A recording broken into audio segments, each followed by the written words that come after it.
this, I believe, is Sali Hughes's personal makeup kit. So the system here is exactly the same, except this turns over much more rapidly because you can test makeup very quickly.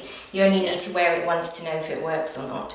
So in here are things I find interesting to test alongside things I need every day. Oh, that looks pretty. Tell me about that. Okay, so this is Urban Decay. I got this out because I took it on holiday because it's got a bronzer, a blusher and a highlighter all in one thin compact, which I found quite pleasing, and it's nice.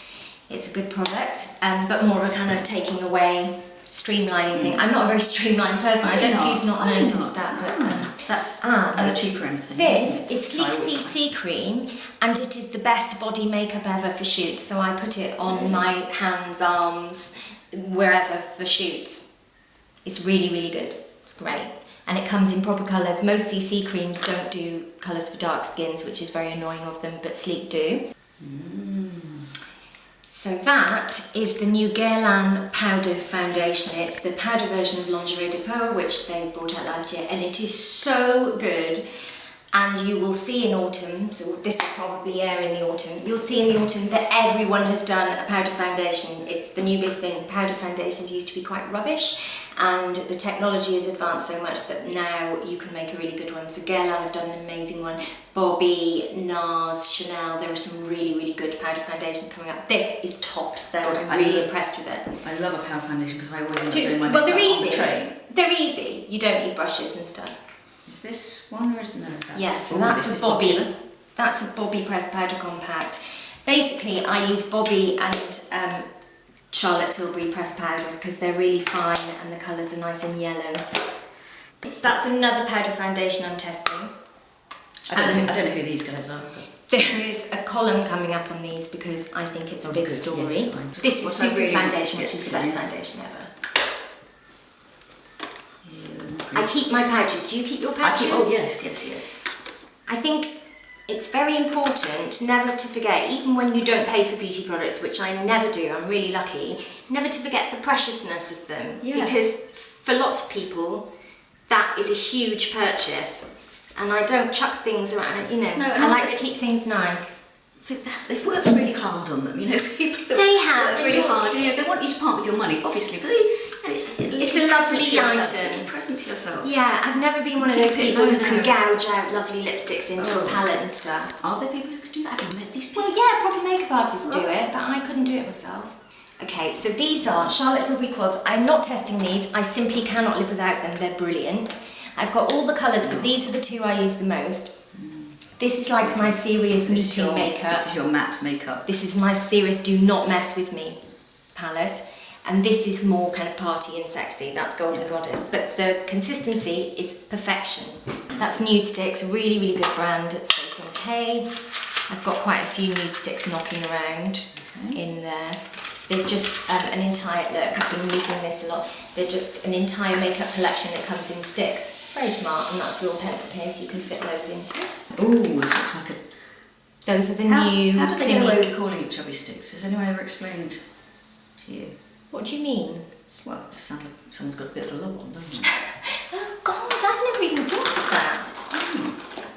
See, it's not the mouth it comes out of, is it? It's the mind it goes into. I had not considered that. But I recently did a column on chubby cheek sticks, so that's why I've got some Charlotte Tilbury ones and some Clinique ones, and there's some cheaper ones in there as well. This is the Dior primer. I have such a... Look. That's pretty, isn't it? Everything they do is so beautiful. It's pretty, isn't it? One of my most treasured possessions is a little silver thing you gave me, a compact with highlighter powder in it, but it's in this heavy... is it silver? Yeah, very nice. Round thing, it's just the most gorgeous thing This is the Dior primer, and you can see how much I have liked it. That. It's really, really good, and I don't think I'll switch for some time. Something would have to wow me. See, that looks scary, but it's actually really beautiful. It's a vitamin cream. Yeah, but I would dip it in the lid because you'll get too much and it'll look crazy. Just nice, sheer, pretty. Yes.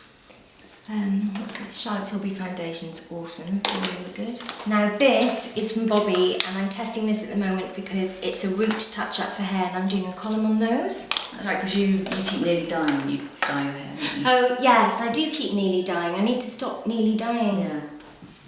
No, I have stopped nearly dying. I haven't dyed my hair in a couple of years now. I would dearly love to, but I'm probably going to cark it if I do, because I'm allergic to PPD, which is really, really annoying. After ages of not being allergic to it? I was not allergic to PPD for the first 36 years of my life. I dyed my hair for 20 years with no problems, and then suddenly I was very, very allergic.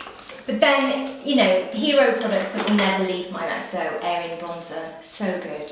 So in here are just always things that I either completely love and I will never let them go until something better comes along, or they're things that I am testing in earnest.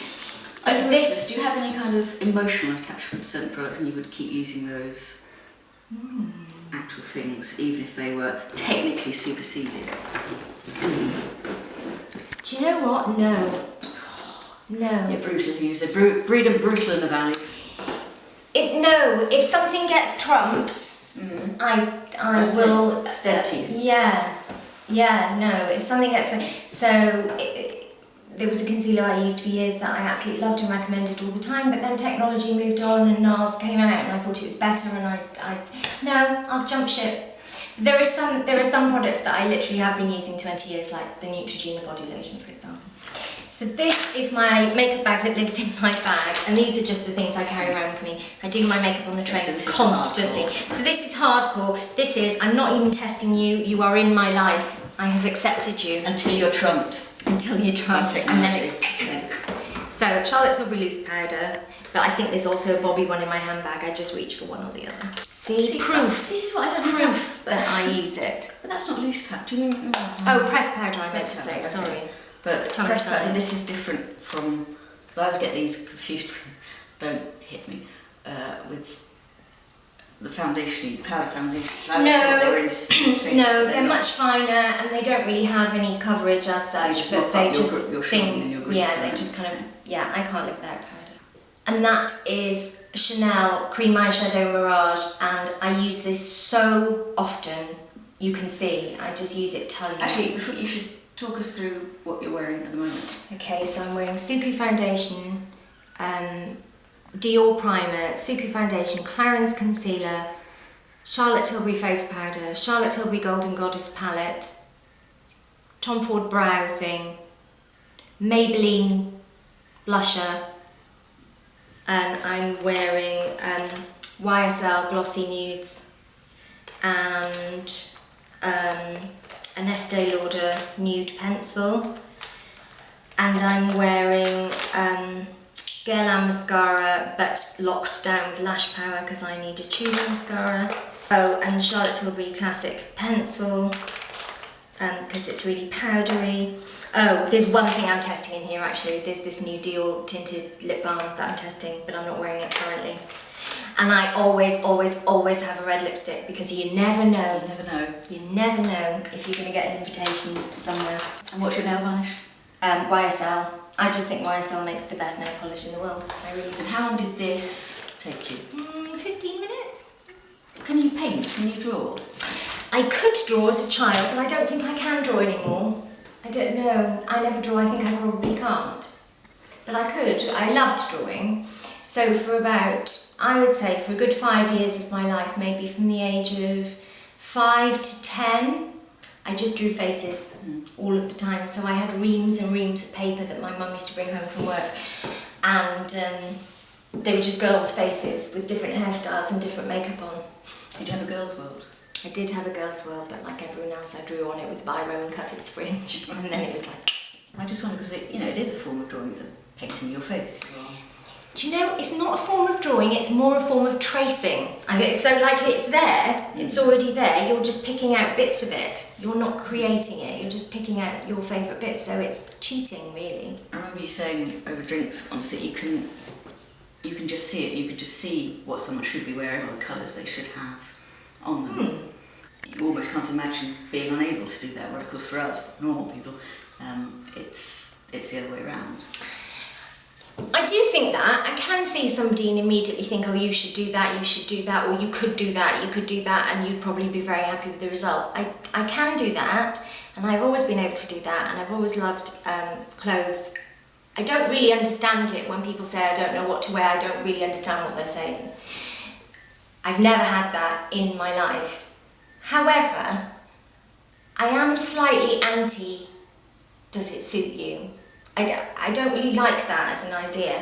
It's like there's a really great NARS lipstick called Scat that's like a ludicrously sort of vibrant, vivid blue pink. It's like a very, very hot pink. It's amazing lipstick.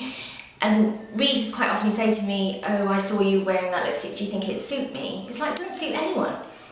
It's not the point of it. Yeah. Nobody It's for those days when you want to wear bluey pink vibrant lipstick.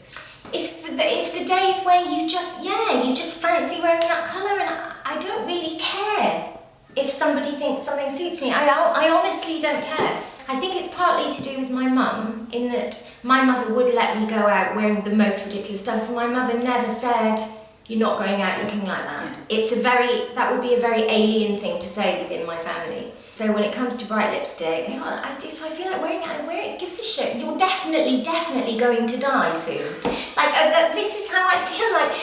Everyone is definitely going to die soon. So just bloody wear the red lipstick. Who gives a shit? Well, that's on your book. Is it on the back here as well? Go on, read it out. So what State is this? Oh yeah. So this is my thing. I hate it when people save stuff. It makes me demented. Yes, I hate that too. I just think that saving things for best is a really bad way to approach life, because you are alive now and you deserve to live well now. If you have nice things, use them. So I wrote in the book, buy the neon lipstick, pour the luxury bath foam with abandon, light the candle for no discernible reason, and wear the Chanel No. 5 to the co-op. Lovely things deserve to be seen, used and enjoyed, not hidden away. I totally believe that. I think if you've got nice china, give the kids their pasta in it, or spaghetti hoops, or whatever it is. Just use the nice stuff, light the candle. We are definitely going to die, and hopefully it'll be as quick as 50 years. But if we're really unlucky, it might be tomorrow. Just use the stuff. I'm going to die with all my stuff intact. I can't get over it. But you know that I'll come and prize it from your corpse and just put my hands in it, and because it has to be used. Yeah. It has to be used because. Not even as a joke, Hughes. Not even as a joke. But it's like those people who sit on a sofa wrapped in cellophane for 30 years. Be comfy. Don't have the sweaty bum. Be comfy now because you're alive now. Words to live by. Don't have the sweaty bum. We're alive. It's such an elegant turn of phrase, but don't have the sweaty bum. Okay, first of all, I want you to tell me about your picture up there on your apothecary. Yeah. Covered. So this picture was made for me by my friend Sophia Langmead, who's an artist, and she made it specially for me, and I absolutely love it because it's basically a woman with too much makeup, especially with too much blush on, which is basically me, except she's much more attractive. She looks more like my friend Polly Sampson, I think. She looks very much like Polly. Look at Joan Collins as well. Look at Joan Collins and Polly Sampson, but still, I would like to think that looks like me. And she's wearing tons of makeup, but it says now wash your face, because I honestly think if you do nothing else for your skin, you need to cleanse your skin.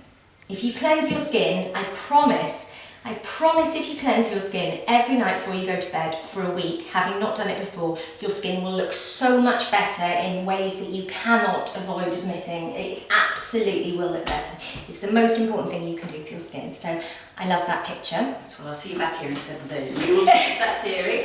Do you not? No. Do you not cleanse? What do you do? Go to my fucking bed. With your makeup on? Yeah, if I've worn it. Do you not feel gross?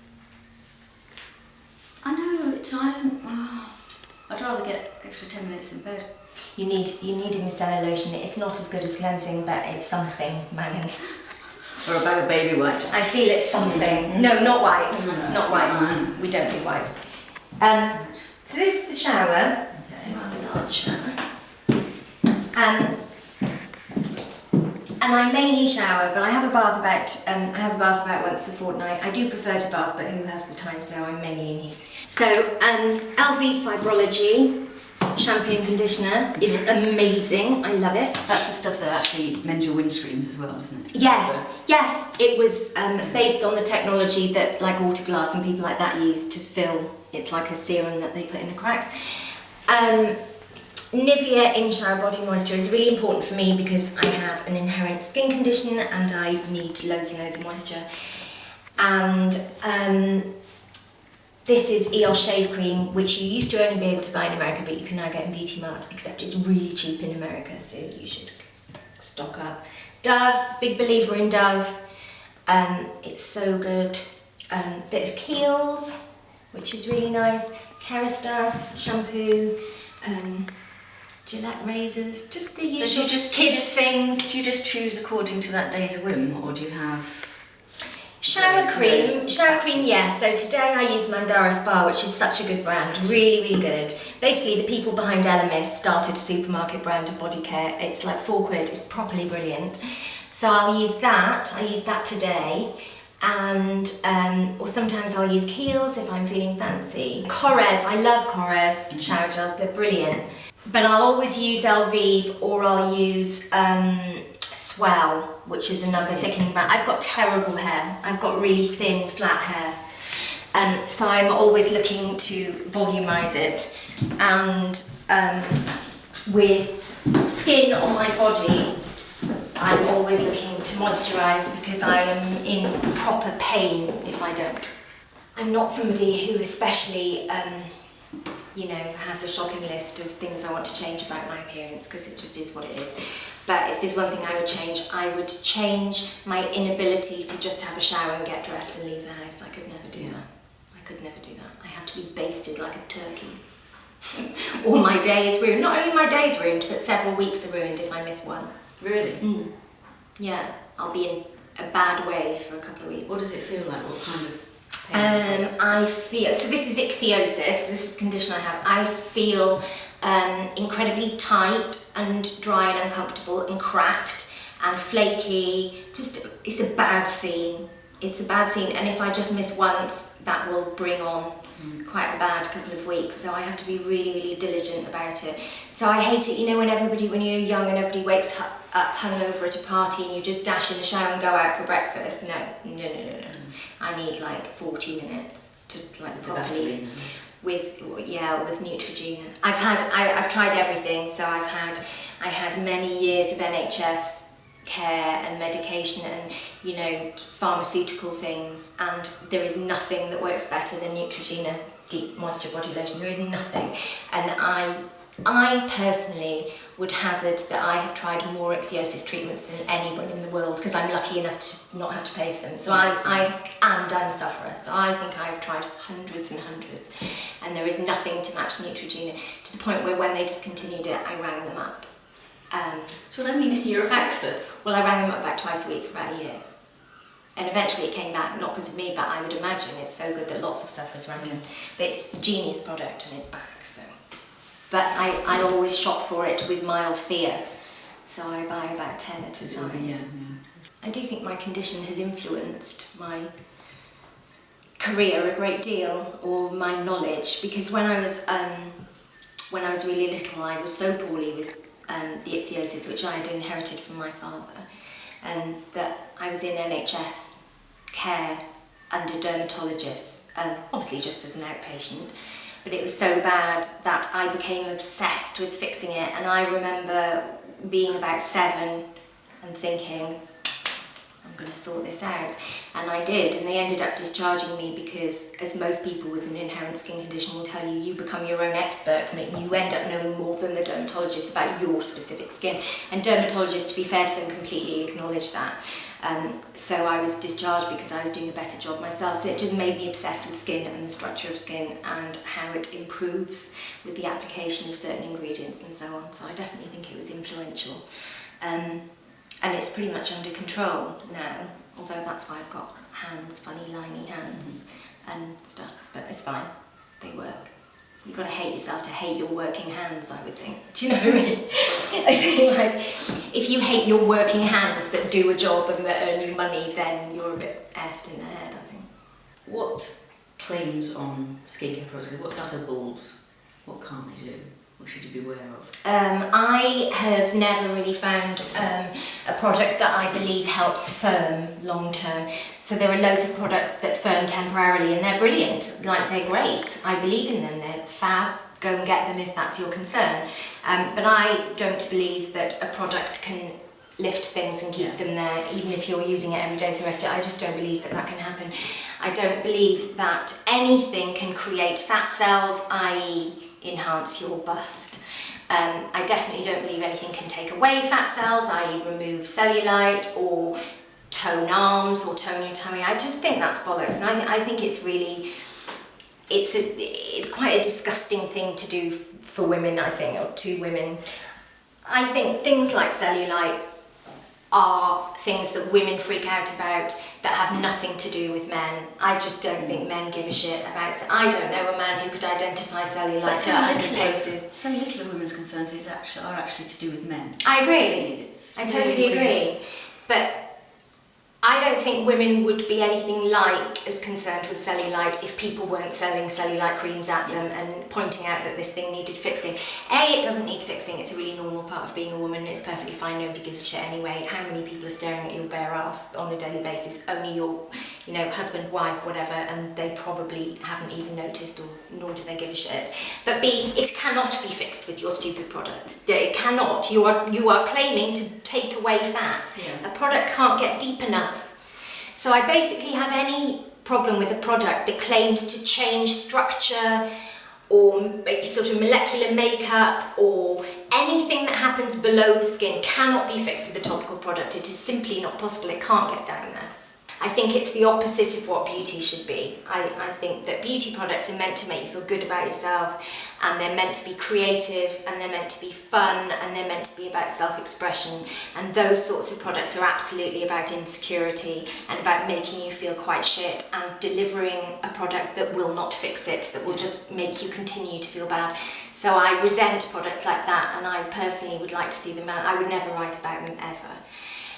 But then when it comes to anti-aging, I think, there are certain products. I mean, the bottom line is the best thing you can do to keep your skin looking as young as possible is to look after your skin and to have a proper routine and to protect it into the sun, to not be a heavy smoker, to not be a sun worshipper, and all those things that we know. But there are products along the way that can really, really help. I just don't believe in products that claim to alter things below surface. They can claim to deny gravity. Yeah, they can improve so much of what's going on up here, and that's good enough. But the stuff about beneath it sort of winds me up. I think it's slightly immoral. What would happen to you if you had to share a sink? I don't like to share a sink. I have shared a sink everywhere else I've lived. But I'm very lucky in that this room, because it's an old bedroom, is big enough to accommodate 2 sinks. So that's my little treat to myself. I don't like sharing a sink. I like to be able to clean my teeth at the same time as someone else without battling over it. I like 2 sinks, but I realise it's a total luxury. I'm certainly not saying it's a necessity. That said, I am a door locker, so I'm rarely in the bathroom with other people unless they're my children. My children, anything can happen. So I'll be in the bath and my kid will come in and have a wee or something, and that's fine. But I am a door locker, broadly speaking. The bathroom is very much my place. So if I have a bath now, I will light a candle, have a glass of wine, copy of Vanity Fair, lock the door. And it's not even a privacy thing, it's just do not hassle me with your shit thing. So it is sort of my sanctuary. So yes, I'm very lucky to have a big bathroom, but I did sacrifice a bedroom. My kids share a bedroom. Selfishly. I like it. They love it, Lucy. They love it. They love it. They're so close because of it. The games. They love it. Yeah, no, it brings joy into their lives for mummy to have a ludicrously large bathroom. Right. That is all I've got to ask you now, so thank you, Hugh. Thank you for joining me in my bathroom. Shall we go and have a drink? Yes, definitely.